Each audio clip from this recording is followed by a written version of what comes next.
사람이 세상을 떠날 즈음에 마지막으로 꼭 남기고 싶은 말을 유언이라고 부릅니다.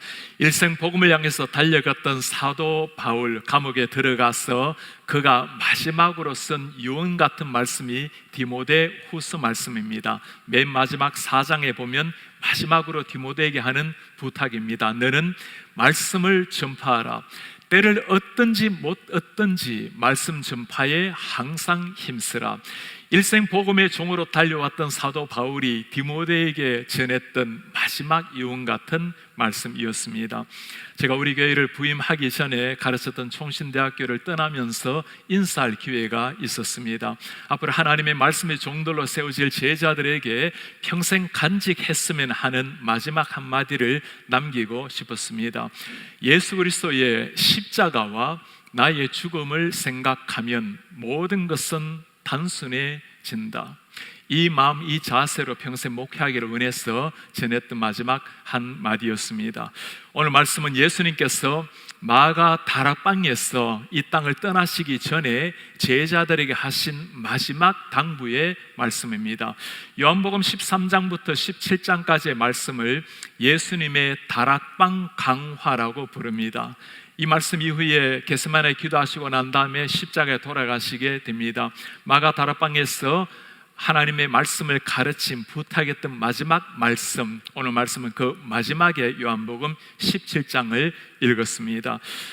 우리 장로교 기초를 세웠던 존 녹서 스코틀랜드의 목사님은 1572년도 11월에 이 세상을 떠나시기 전에 아내에게 마지막으로 읽어달라고 부탁했던 말씀이 우리가 읽은 오늘 본문 요한복음 17장의 말씀이었습니다. 존 녹스는 이 본문을 내 신앙에 닻을 내린 말씀이라고 표현을 했습니다. 비바람이 불어도 흔들리지 않는 배에 닻을 내린 것처럼 내 영혼의 말씀 요한복음 17장으로 말미암아 평생 주님을 위해서 달려갔던 인생이 된 겁니다. 17장 전체 내용은 하나님 앞에 드리는 예수님의 기도문입니다. 예수님 자신을 위해서 잠시 기도하시고 대부분의 말씀은 제자들을 향한 기도문으로 구성이 되어 있습니다. 제자들을 향한 기도의 내용 한 가지입니다. 저들이 하나가 되게 하옵소서. 아버지와 아들이 하나 된 것처럼 제자들 하나 되게 하소서. 우리 21절 말씀 한번 보실까요? 아버지께서 내 안에, 내가 아버지 안에 있는 것 같이 그들도 다 하나가 되어 우리 안에 있게 하소서. 세상으로 아버지께서 나를 보내신 것을 믿게 하소서. 내게 주신 영광을 내가 그들에게 주었사오니 이는 우리가 하나가 된 것 같이 그들도 하나가 되게 하려 함이니이다. 하나 되라고 말씀하시는 예수님, 설교를 준비하면서 이렇게 말씀하고 계시는 그 예수님의 표정이 어떠하실지를 많이 묵상해 보았습니다. 예수님 이 말씀을 마치고 난 다음에 하나님께로 돌아가십니다. 제자들은 남아서 예수님의 사역을 계속 진행을 해가야 됩니다. 핍박이 있는 세상, 사탄은 우는 사자처럼 끊임없이 그들을 공격해 올 텐데 마치 목자 없는 양떼들을 세상에 보내는 듯한 그 어머니의 심정, 애잔한 눈빛으로 제자들을 바라보는 예수님의 심정이 이 말씀에 고스란히 담아져 있었습니다. 제자들만을 위한 기도는 아니었죠. 주님을 믿는 모든 백성을 향한 기도였습니다. 20절에 내가 비옵는 것은 이 사람들만, 제자들만 위함이 아니요 또 그들의 말로 말미암아 나를 믿는 사람들, 오늘날 21세기에 주님을 믿는 모든 사람들도 위함이니. 예수님의 말씀 하나 되라는 말씀은 초대교회 공동체뿐만 아니라 예수님을 따라가는 오늘날 이 시대 모든 성도님들에게 똑같이 주시는 말씀입니다. 마지막으로 남기는 말씀이라면 뭔가 좀 더 중요한 말씀을 하실 것 같은데 하나가 되어라. 예수님께서 마지막으로 부탁한 말씀이 세 가지입니다. 서로 사랑하라. 내가 사랑한 것 같이 하나가 되어라. 아버지와 내가 하나인 것처럼. 그리고 땅끝까지 가서 복음을 전파하라. 사랑하라는 말씀, 땅끝까지 복음을 전파하라는 말씀은 굉장히 많이 가슴에 새기는 말씀입니다. 가장 중요하게 새겨야 될 말씀 하나가 하나 되어라는 말씀입니다. 하나가 되어라는 말씀, 부모 자식이라고 자동적으로 하나가 되는 것은 아니죠. 제 동생 아이가 쌍둥이인데 이 쌍둥이지만 얼마나 성격이 다른지 서로 어릴 때 말다툼을 하다가 안 되겠다 싶으면 큰애가 하는 말이 있어요. 내가 언니니까 너 내 말 들어. 1분 빨리 나온 언니예요. 쌍둥이라도 성격이 다른 세상. 초대교회라고 예외가 아니죠. 고린도전서에 보면 바울이 이 고린도전서를 쓰는 이유를 처음에 말씀을 하고 있습니다. 내 형제들아, 글로의 지편으로 너희에 대한 말이 내게 들리니. 어떤 말이 들렸을까요? 너희 가운데 분쟁이 있다는 것이라. 어떤 분쟁입니까? 나는 바울에게, 나는 아볼로에게, 나는 게바에게, 나는 그리스도에게 속한 자라. 그 찬란한 역사를 이루었던 초대 교회, 고린도 교회에도 4개 파가 있었다는 거예요. 얼마나 분쟁이 심했으면 사도 바울이 이 말씀을 시작하자마자 분쟁 이야기를 먼저 꺼내고 있을까요? 왜 이런 모습이 나타나고 있을까요? 이것이 죄가 낳은 결과입니다. 하나님으로부터 벗어나게 되었을 때, 하나님과 하나됨을 이루지 못했을 때 사람 간의 사이에도 하나님이 깨어져 버린 겁니다. 아담이 선악과를 먹고 난 다음에 먼저 한 말을 여러분 기억하십니까? 하나님이 주신 저 여자가 내게 주어서 먹었습니다. 하나님도 원망하고 여인도 비방했던 아담과 하가 본래 그런 존재가 아니었죠. 하나님, 저는 참으로 나의 살 중에 살이요 뼈 중에 뼈입니다. 완전한 하나를 이루었던 사람이에요. 죄로 말미암아 하나님과의 관계가 깨어지니까 사람 간의 관계도 다 깨어져 버린 겁니다. 이 깨어진 하나됨을 회복할 수 있는 길이 어디에 있을까요? 하나 되기 위해서 최선을 다하는 것, 서로 간에 노력하는 것, 여러분 그것으로 될 수 있는 것이 아니죠. 우리는 죄인입니다. 죄인이 아무리 노력한다 해도 완전한 하나를 이룰 수 있는 게 아닌 거예요. 우리 예수님께서 그 방법을 말씀을 해주고 계십니다. 아버지께서 내 안에, 내가 아버지 안에 있는 것 같이 그들도 하나 되게 하소서. 내가 그들 안에 있고 우리 주 예수 그리스도가 우리 안에 계실 때 아버지께서 내 안에 계시어 그들로 완전함을 이루어 하나가 되려 함은, 하나 되게 하는 것, 우리가 노력하고 뭔가 열심을 내고 그것이 아니라는 겁니다. 하나님의 영 예수 그리스도가 우리 안에 계실 때, 우리 안에 주님의 영이 충만하게 임할 때, 하나님의 성령이 우리를 지배할 때 그때 나타나는 열매가 하나됨이라는 아름다운 열매입니다. 서로 하나 되려고 너무 노력하지 마시기 바랍니다. 다 죄인이에요. 남편, 아내도 다 생각이 다르기 마련입니다. 부부라도 때로는 생각이 맞지 않으면 사람들은 불편해하고 때로는 또 불안해하기도 합니다. 우리가 정말 두려워해야 될 것은 의견이 다른 것이 아닙니다.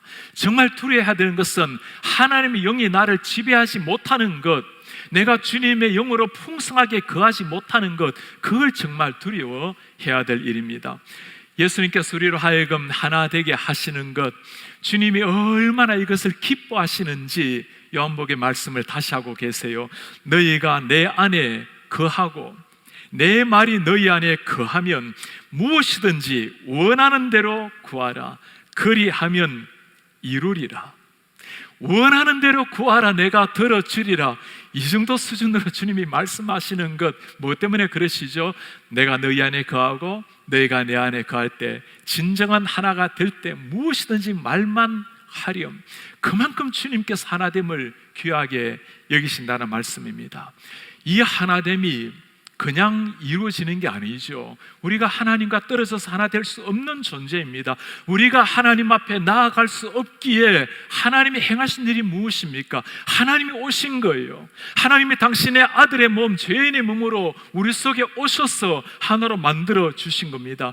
예수님의 십자가로 하나님과의 막힌 담을 다 허무시고 하나님과 연합하게 하나가 되게 하신 하나님, 그 예수 그리스도의 십자가 피로 말미암아 인종 간에, 성별 간에 모든 사람들이 하나로 만들어 주신 하나님의 은혜, 이 놀라운 역사를 성경은 이렇게 선포합니다. 이와 같이 우리 많은 사람이, 각각 많은 사람이 그리스도 안에서 한 몸 되어 서로 지체가 되었느니라. 그리스도의 피로 말미암아 우리 모두가 예수님을 머리로 하고 한 몸 된 진정한 한 지체가 되었느니라. 이게 우리의 모습이에요. 그런데도 불구하고 오늘 예수님께서 뭐라고 말씀하십니까? 아버지, 우리가 완전한 하나인 것처럼 제자들이 하나 되게 하옵소서. 왜 이렇게 하나 되어라고 기도를 하고 계시죠? 레온 모리스 교수님은 이 부분을 이렇게 설명을 해 놓았습니다. The unity prayed for is a unity already given. 예수님이 지금 기도하는 하나됨이라는 것은 already given, 이미 주어진 것이다. Jesus does not pray they may become one, but that they may continually be one. 제자들이 하나가 되기를 기도한 것이 아니고 계속 하나로 살아낼 것을 they may continually be one, 지속적으로 하나를 이루고 하나 살아낼 것을 기도한 것이다. 레온 모리스 교수님의 해석이 참 바람직한 해석이에요. 우리가 하나가 되는 것은 우리의 노력, 능력으로 되는 것이 아니죠. 하나님의 피로, 하나님의 은혜로 주님과 하나를 이룬 겁니다. 우리가 해야 될 일은 하나로 만들어 주었으니 하나로 살아내는 겁니다. 바울이 에베소서에서 이 말씀을 잘 설명을 하고 있어요. 성령이 하나 되게 하신 것을 힘써 지키라. 우리의 노력, 열정이 아니고 성령이 죽은 우리를 살려내셨고 그리스도의 영으로 말미암아 하나님의 자녀가 되게 하신 성령이 하나 되게 하신 것을 힘써 지키라. 에베소서 4장에 나오는 말씀입니다. 3장까지 구원의 말씀을 하시고 4장으로 넘어가게 되면 삶을 이야기해요. 첫 번째 하시는 말씀입니다. 성령이 하나 되게 하신 것을 힘써 지켜라. 여러분 한번 물어보시기를 바랍니다. 힘써 지키라고 했는데 내 속에 그리스도의 영이 충만하게 나를 지배하고 있습니까? 내가 주님의 그 성령 안에 풍성하게 들어가서 내 모든 자아가 사라지고 하나님의 나를 지배하도록 내 자신을 드리고 계십니까? 2020년도 마지막 주일입니다. 주님을 잘 섬기고 잘 봉사하고 헌신하는 것 다 귀한 일입니다. 주님이 다 기억하시고 상 주실 일이에요. 그러나 더 중요하게 물어보셔야 될 질문이 이것입니다. 주님의 영이 나를 완전히 지배하는 주님께 속한 인생이 되었는가? 내가 하나님의 그 찬란한 영광 속에 하나님 속에 머물고 있는가? 사람들이 가끔 하는 말이 있죠. 하나님은 다 기질대로 사용을 하신다고. 그 말이 일리가 있는 말이긴 하지만 그 말은 고쳐져야 돼요. 기질대로 성격대로 쓰시는 하나님이 아니고 주님을 정말 만나고 나면, 성령을 만나고 나면 바뀌어져야 돼요. 성정이 바뀌어지는 겁니다. 내 모든 과거, 내 모든 자아를 십자가 못 박고 새로운 사람이 되는 겁니다. 죄인된 우리를 위해서 하나님이 이 정도 수준으로 말씀하시는 것, 하나님이 이 하나됨을 이루기 위해서 어떤 일까지 하셨을까요? 오늘 예수님께서 정말 상상하기 어려운 말씀을 하셨습니다. 22절에 내게 주신 영광을, 하나님께서 아들 예수님께 주신 그 찬란한 영광을 내가 그들에게 주었사오니, 하나님의 아들 예수님에게 주신 그 하늘의 영광을 제자들에게, 예수 믿는 사람들에게 주셨으니, 이게 여러분 상상이 됩니까? 삼위일체의 그 하나님의 그 아름다운 그 beauty of glory, 그 영광의 찬란한 모습, 우리가 상상하기도 어렵고 감히 눈을 떠서 쳐다보기도 어려운데 하나님이 그 영광의 빛을 우리에게 주셨다고 해요. 왜 그렇습니까? 하나 되게 하려 함이니이다. 하나님 앞에 살아가고 있는 그리스도인, 하나님의 자녀의 위엄과 품격이라는 게 바로 여기에 있는 거예요. 하나님의 영광의 찬란한 빛을 본 사람들, 그 영광이 나를 완전히 지배하기 때문에 내 모든 죽을 자아가 다 사라지고 하나님의 영이 나를 지배할 때, 그때 진정한 하나됨이 성령의 열매로 나타난다라는 말씀입니다. 이 소망을 잘 보여주는 복음성가가 하나 있어요. 원하고 바라고 기도합니다라는 찬송입니다. 하나님의 꿈이 나의 비전이 되고 예수님의 성품이 나의 인격이 되고 성령의 권능이 나의 능력이 되길 원하고 바라고 기도합니다. 정말 원하고 바라고 기도하는 것이 뭘까요? 예수님의 성품이 나의 인격이 되는 것, 하나님의 영광의 그 빛이 나를 완전히 지배해서 나는 흔적도 없이 사라지고 내 속에 그리스도의 영이 살아내게 하는 것, 이게 그리스도인이 누리는 위대한 품격 있는 인생입니다. 하나님의 영에 완전히 지배를 받게 되면 어떤 일이 일어날까요? 사도들이라고 다 하나가 아니었죠. 사복음서의 제자들을 보면 서로 싸우고 크냐고 싸운 제자들, 특별히 베드로와 요한은 성격이 전혀 다른 사람이었습니다.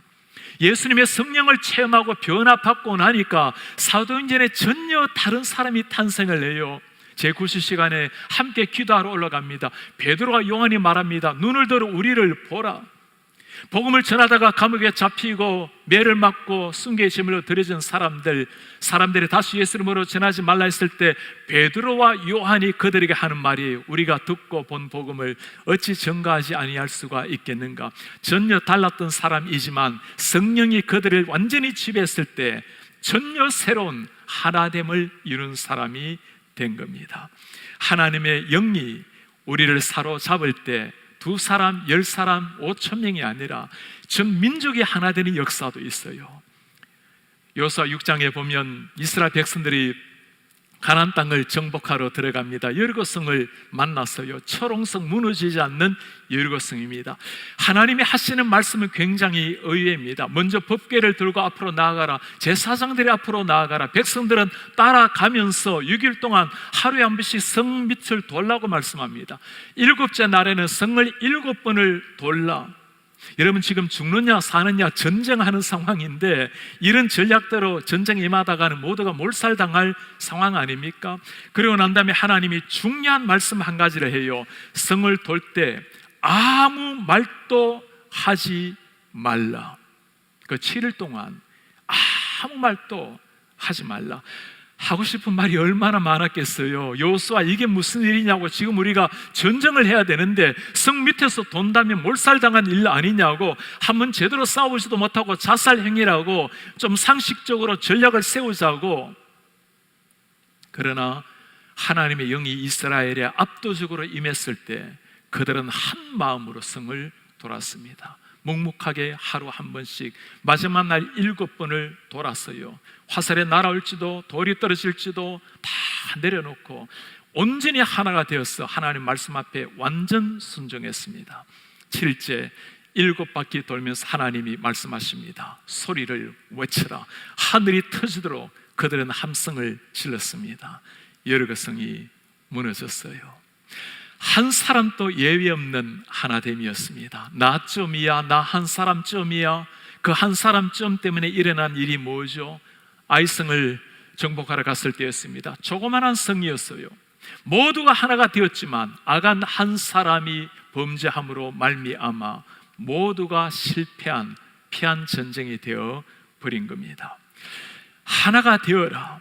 예수님께서 우리에게 하나가 되어라고 말씀하실 때 그 애잔한 눈빛이 있으시지만 예수님이 보신 게 있어요.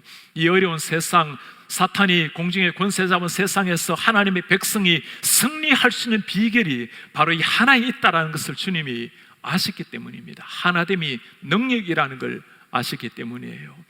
미국 캘리포니아에 가면 레드우드 국립공원이 있죠. 레드우드 미국 삼나무라고 불리는 거대한 나무로 유명한 공원입니다. 높이가 100m나 올라가고 10사람이나 되는 사람이 손을 뻗쳐도 그 나무 둘레에 다 닿을 수 없는 거대한 나무입니다.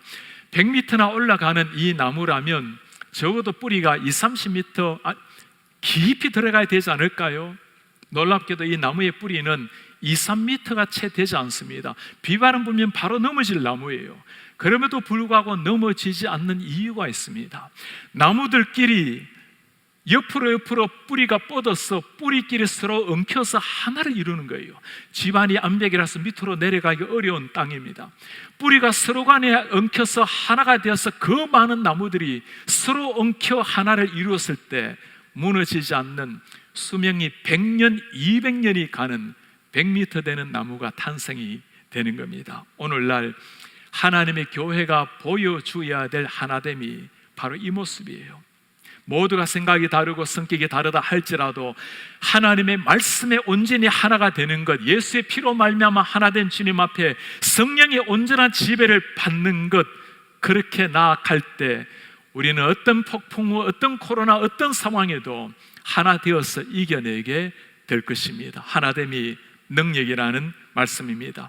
우리 예수님께서 우리가 정말 하나를 이루게 될 때 세상을 이겨내는 능력을 뿐만 아니라 세상에 하나님을 드러내는 역사가 일어난다고 말씀을 합니다. 21절에 세상으로 아버지께서 나를 보내신 것을 믿게 하소서. 23절입니다. 곧 내가 그들 안에 있고 아버지께서 내 안에 계시어 그들로 온전함을 이루어 하나가 되게 하려 함은, 하나 되는 이유가, 역사가 무엇입니까? 아버지께서 나를 보내신 것, 또 나를 사랑하신 같이 그들도 사랑한 것을 세상으로 알게 하려 함이니이다.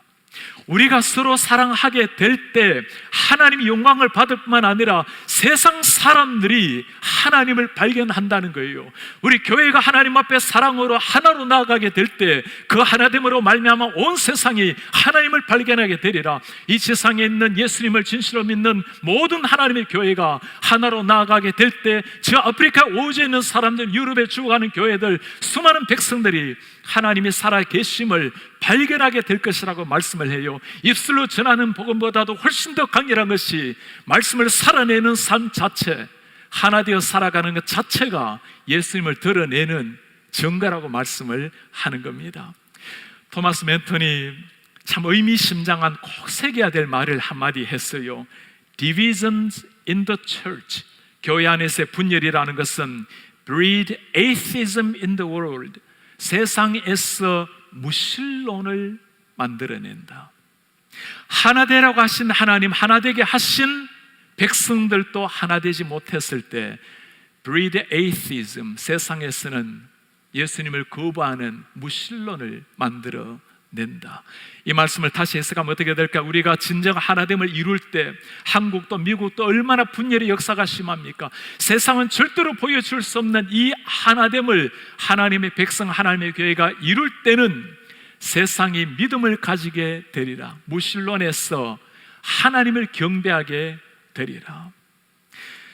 100년을 살아보니라는 책으로 유명한 우리 김형석 교수님이 계시죠. 교수님께서 2달 전에 100세 연세 새로운 책을 한 권 출판을 하셨습니다. 기독교 아직 희망이 있는가? 100년 이후에도 희망이 되고 예수님의 뜻을 실천하는 기독교 위에서 쓴 책입니다. 교수님이 하신 말씀이에요. 기독교의 사명은 기독교의 세상화가 아니다. 세상적이고 세속적인 것을 그리스도화하는 일이다. 교회화, 교리화하는 것 아니다. 그리스도의 뜻과 가르침에 동참하여 진정한 크리스찬이 되는 것이다. 기독교의 사명 엄청난 일이 아니라 진정한 크리스찬이 되는 것, 우리가 하나님의 말씀 안에 사랑하고 진짜 하나가 되어 살아가는 것, 거기에 사람들이 하나님을 발견한다는 겁니다. 이 사실을 주님께서 뭐라고 말씀하십니까? 다락방 강화가 시작되는 13장에서 주님이 하시는 말씀이에요. 새 계명을 너희에게 주노니 서로 사랑하라. 내가 너희를 사랑한 것 같이 너희도 서로 사랑하라. 너희가 서로 사랑하면 이로써 모든 사람이 너희가 내 제자인 줄 알리라. 다락방 강화를 시작하면서 처음으로 강조한 것이 사랑하라는 말씀이었습니다. 사랑하니까 하나가 될 수 있고, 하나 되었으니 사랑할 수 있고, 그것을 통해서 세상 사람들이 하나님을 발견하게 되리라. 사랑이라는 것은 보기 좋은 덕목 중에 하나가 아니에요. 사랑은 하나님의 백성이 살아내야 될 사명입니다. 어느 정도 사랑할 수 있는 선택적인 것이 아닙니다. 모든 그리스도인이 반드시 살아내야 될 일상의 삶 자체입니다. 기독교 역사에 보면 본질적이지 않는 비본질적인 일 때문에 정말 중요한 하나를 망쳐버린 참 뼈아픈 사건이 하나가 있어요. 16세기에 종교 개혁이 일어났을 때였습니다. 독일에서는 루터 중심으로, 스위스에서는 쯔빙글리 중심으로 종교 개혁이 활발하게 일어났어요. 모두가 가톨릭의 잘못된 교리, 잘못된 성경 해석을 뚫고 하나님의 말씀에 근거한 바른 개신교를 세웠습니다. 두 사람이 모든 것이 다 일치가 되었지만 한 가지 일치되지 않은 것이 있었어요. 그것이 바로 성찬에 대한 이슈였습니다. 루터는 공제설이라고 부릅니다. 우리가 성찬 때 떡과 포도주를 먹을 때 예수님께서 실제로 임재하신다고 가르쳤습니다. 쯔빙글리는 그것이 아니라 나를 기념하라고 한 말씀처럼 떡과 포도주는 예수님의 몸을 상징한다고 상징설, 기념설을 가르쳤습니다. 1529년도 10월 1일부터 10월 3일까지 두 사람이 말브루에게 모여서 함께 협의를 합니다. 회의하면서 근본적인 교리, 삼일째 하나님, 그 구원에 관한 교리, 하나님의 그리스도의 인성, 신성, 또 세례, 모든 것에 대해서 다 일치를 보았어요. 14가지 조항을 다 일치를 하고 사인을 하고 마지막 15번째, 그것이 바로 성만찬에 관한 것이었습니다. 그 성만찬에 대해서 의견이 일치를 보지를 못했어요. 쯔빙글리는 이것은 비본질적인 이슈이니까 그냥 자유에 맡기자고, 그러나 루터는 그 자리를 박차고 일어났습니다. 루터가 정말 시대 가운데 하나가 될 수 있었던 그 위대한 순간을 상실해 버린 겁니다. 우리 개신교 역사의 가장 가슴 아픈, 뼈 아픈 분열의 한 순간이었어요. 루터는 기회를 잃었지만, 그러나 우리 모든 주의 백성들, 우리는 아직까지 기회가 있습니다. 2020년 보내면서 올 한 해 우리가 팬데믹을 통해서 발견한 게 있어요. 사소한 것, 정말 우리가 모든 걸 걸지 않아도 될 만한 것들, 거기에 시간을 낭비할 시간이 없다라는 겁니다. 사랑하기에도 짧은 시간이에요. 사랑하기에도 너무나 짧은 인생입니다. 주님께서 이 세상을 떠나시면서 오늘 마지막으로 하시는 부탁이에요. 사랑하라, 하나가 되어라. 그냥 하는 부탁이 아니죠. 우리 예수님께서 이 세상에 오셔서 하나 되지 못한 우리를 위해서 친히 죽어주신 거예요. 당신이 십자가에 죽으시고 하나님과 우리를 하나로 만들어 주셨습니다. 막혀있는 담을 허무시고 모든 하나님의 사람들이 그리스도 안에서 한 지체 하나가 되게 하셨어요. 하나님께서 예수님께 주신 그 찬란한 영광, 하늘의 영광을 우리에게도 주셨습니다. 왜 그렇습니까? 하나가 되게 하기 위해서였어요. 여러분 하나 물어보시기를 바랍니다. 내가 서 있는 자리에서 나는 하나 되게 하는 사람입니까? 아니면 내 생각, 내 고집 때문에, 내 상황 때문에 하나를 해치고 있는 상황입니까? 사탄은 분리하는 영이지만 성령은 하나로 묶어내는 영의 역할입니다. 이제 나흘이 지나면 새해입니다. 사랑하는 우리 성도님들, 아직 마음속에 한 사람이라도 부담스러운 사람이 있습니까? 용서가 되지 않는 사람이 있습니까? 그리스도께서 나를 용서하셨어요. 영원히 지옥에 떨어질 죄인된 나를 주님이 용서하시고 십자가에 대신 돌아가신 거예요. 내일이 없을 수도 있는 겁니다. 부담스러운 사람이 있습니까? 사랑이 가지 않은 사람이 있습니까?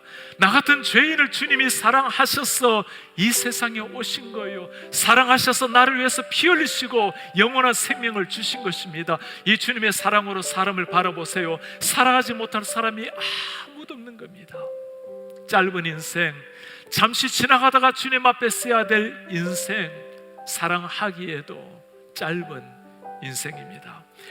2021년도 이제 며칠 지나면 새해가 밝게 될 것입니다. 우리 사랑하는 성도님들 가슴속에 한 사람도 부담되는 사람 없기를 축복합니다. 그리스도께서 우리를 묶어주신 진정한 하나됨, 진정한 사랑, 그 사랑이 내 가슴에 하나됨이 완전히 넘쳐서 여러분들의 가정, 여러분들의 순모임, 서 있는 곳곳마다 하나의 영이 충만하기를 축복합니다.